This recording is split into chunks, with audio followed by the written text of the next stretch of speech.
ایک اور بات یہاں پتہ چلی کہ یہ بھی تھوڑا حیا کے خلاف مسئلہ ہے، لیکن آج کی نئی نوجوان نسل جو ہے اس میں بہت زیادہ مبتلا ہو رہی ہے، جس کو اورل سیکس کہا جاتا ہے. اور میں نے جیسے عرض کیا کہ شرعی مسائل میں چاہیے اور اس کو بیان کرنا یہ ہماری ذمہ داری ہے. تو یہ چیز بھی انگریزی فلموں سے اور فحش فلموں سے ہماری نئی نسل میں بہت تیزی سے سرایت کر رہی ہے، اور لوگ اس بارے میں علماء سے بہت زیادہ مسائل پوچھتے ہیں، خواتین بھی پوچھتی ہیں جو اس میں مبتلا ہیں.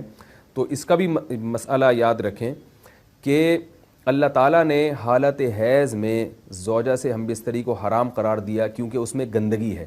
باپ دیکھیں کہ وہ گندگی اس درجے کی نہیں ہے جتنی اورل سیکس میں گندگی ہوتی ہے. اگر اس میں ڈسچارج ہو جائے بندہ، انسان جو ہم بستری کرنے والا ہے زوجہ سے، وہ منہ میں ڈسچارج ہو جائے، تو آپ سوچیں کہ اللہ تعالیٰ شرمگاہ کو گندگی سے بچا رہے ہیں، جس کی وجہ سے حیض کی حالت میں ہم بستری کو حرام قرار دیا. تو منہ جس سے انسان کھانا کھاتا ہے، جس سے کلمہ پڑھتا ہے، اور جو انسان کے جسم میں سب سے اشرف عضو ہے، سب سے زیادہ معزز اور مکرم عضو ہے، اس میں ایسی گندگی کو ڈالنا کہاں سے جائز ہو سکتا ہے، کہاں سے حلال ہو سکتا ہے؟ تو آج بعض متجدد قسم کے لوگ جو ہے نا اس کو حلال قرار دے رہے ہیں، تو یہ بالکل غلط ہے. تو یہ بات خوب ذہن میں رکھیں کہ اورل سیکس کے ذریعے اپنی خواہش کو پورا کرنا اس طور پر کہ ڈسچارج ہو جائے انسان عورت کے منہ میں، بیوی کے منہ میں، یہ بالکل حرام ہے، بالکل ناجائز ہے. کیونکہ منی ایک غلیظ اور ناپاک اور گندگی ہے اور ناپاک اور نجس چیز ہے.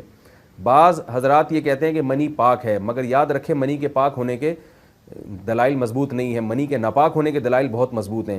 سب سے پہلی دلیل قرآن مجید میں آتا ہے الم نخلقکم من ماء مہین، ہم نے تمہیں غلیظ اور پلید پانی سے پیدا کیا، ذلیل پانی سے پیدا کیا ہے. تو اس میں بھی اشارہ ہے کہ منی ناپاک چیز ہے. دوسری بات یہ کہ حدیث میں آتا ہے کہ کنت افرق المنی من ثوب رسول اللہ صلی اللہ علیہ وسلم ثم یصلی فیہ. حضرت عائشہ رضی اللہ تعالیٰ عنہ فرماتی ہیں کہ رسول اللہ صلی اللہ علیہ وسلم کے کپڑوں پر اگر منی لگی ہوتی تھی، صحیح بخاری کی حدیث ہے، میں اس کو کھرچ کے صاف کرتی تھی، پھر آپ صلی اللہ علیہ وسلم اس میں نماز پڑھا کرتے تھے. اب بعض حضرات نے یہاں سے استدلال کیا ہے کہ منی اگر ناپاک ہوتی تو حضرت عائشہ اس کو دھوتی، کھرچ کے صاف کرنا اس کی علامت ہے کہ منی پاک ہے. لیکن یہ بات غلط ہے. اگر منی پاک ہوتی تو حضرت عائشہ کو کھرچنے کی ضرورت نہیں تھی. بات یہ ہے کہ وہ نجاست جس کا ایک باقاعدی جسم ہوتا ہے اور وہ کھرچ کے جسم سے یا کپڑوں سے الگ ہو سکتی ہے، تو اس نجاست کو پاک کرنے کا طریقہ یہ ہے کہ اس کو کھرچ دیا جائے. ناپاک تھی تبھی تو حضرت عائشہ رضی اللہ تعالی عنہ اس کو باقاعدہ کھرچ رہی ہیں اور دور کر رہی ہیں. اور گیلی منی کو یہ ثابت ہے کہ حضرت عائشہ رضی اللہ تعالی عنہ آپ صلی اللہ علیہ وسلم کے کپڑوں سے دھویا کرتی تھیں اور آپ صلی اللہ علیہ وسلم اس میں نماز پڑھا کرتے تھے.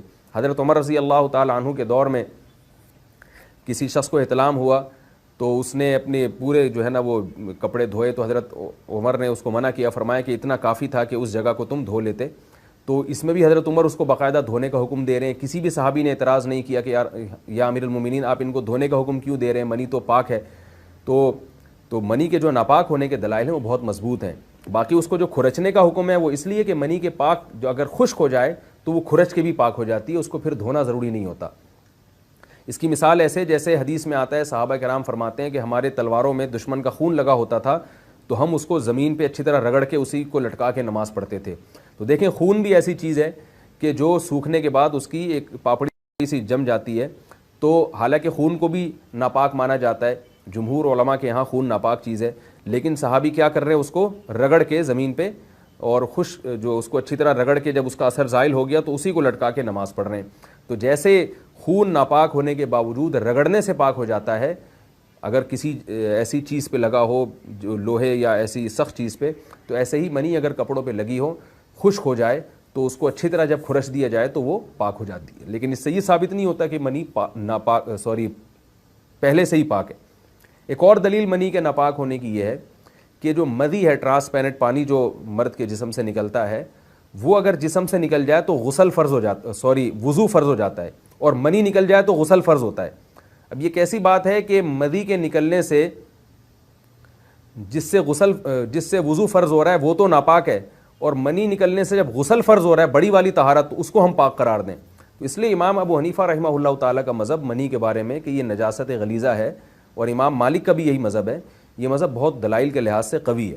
تو اس لیے عورت کے منہ میں ڈسچارج ہونا یہ بالکل حرام ہے، ناجائز ہے، گندگی ہے. اسلام میں اس کی قطعاً اجازت نہیں ہے.